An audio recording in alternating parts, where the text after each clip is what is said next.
Terkadang kita sering banget ngelihat tragedi kayak gini. Bangunan pesantren ambruk, santri jadi korban, terus reaksinya sama. Ini ujian bukan kelalaian. Padahal kalau mau jujur, ini bukan ujian, tapi peringatan keras dari semesta. Karena doa itu emang penting, tapi nggak bakal bisa nyangga beton yang udah retak. Nah, yang bikin miris tuh pas semua udah kejadian, masih banyak yang ngebela. Katanya, ini rumah Allah, pasti ada keberkahan. Tapi keberkahan apa kalau yang jadi korban justru anak-anak yang niatnya cuma pengen belajar agama? Kejadian kayak gini tuh kayak ngebuka semua borok yang selama ini ditutup rapat. Ya, ini semua aib pesantren akhirnya terbuka. Karena jujur aja, banyak banget pesantren yang masih jalan dengan pola pikir yang lama, yang ngelihat santri bukan sebagai manusia yang perlu dilindungi, tapi tenaga gratis yang bisa dimanfaatkan.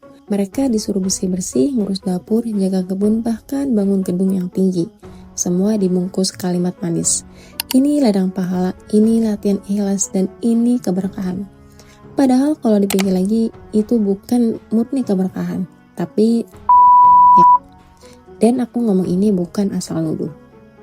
Aku pernah ngerasain, pernah tinggal di beberapa pesantren, dan gak semua tempat itu seindah ceramah yang kita dengar di TV. Ada tempat yang benar-benar terus ngajarin ilmu dan adab, tapi ada juga yang cuma manfaatin nama agama buat dapat tenaga murah.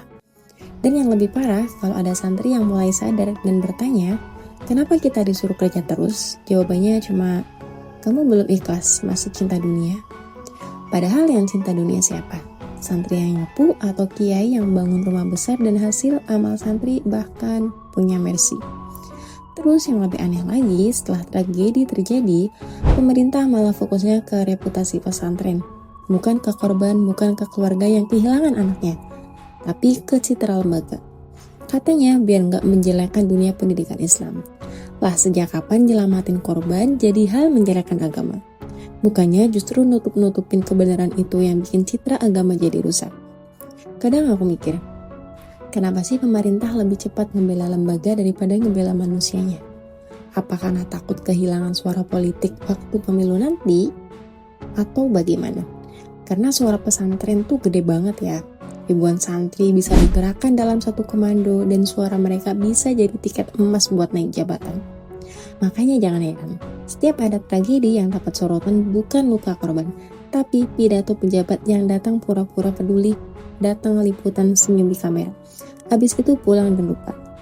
Dan kita, masyarakat, sering banget keblinger sama narasi ini cobaan. Padahal yang harusnya diuji bukan korban, tapi sistemnya. Sistem yang selama ini ngebuat anak-anak hidup dalam kondisi yang jauh dari kata aman. Kadang yang bikin sedih itu bukan cuma bangunan yang runtuh, tapi nurani kita yang juga pelan-pelan ikut roboh. Kita lebih takut ngomongan aib lembaga daripada nolongin manusia yang perlu. Padahal Tuhan gak pernah nyuruh kita tutup mata. Yang dia mau cuma satu, adil. Kalau mau pesantren disebut tempat yang suci, ya suciin dulu sistemnya. Kalau mau dibilang ladang pahala, ya jangan pakai keringat panas buat bangun temboknya. Karena keberkahan sejati itu bukan dari berapa banyak yang ngelafal kitab, tapi dari seberapa besar lembaga itu bisa menjaga kemanusiaan. Dan buat pemerintah, jangan cuma ngatur pencitraan.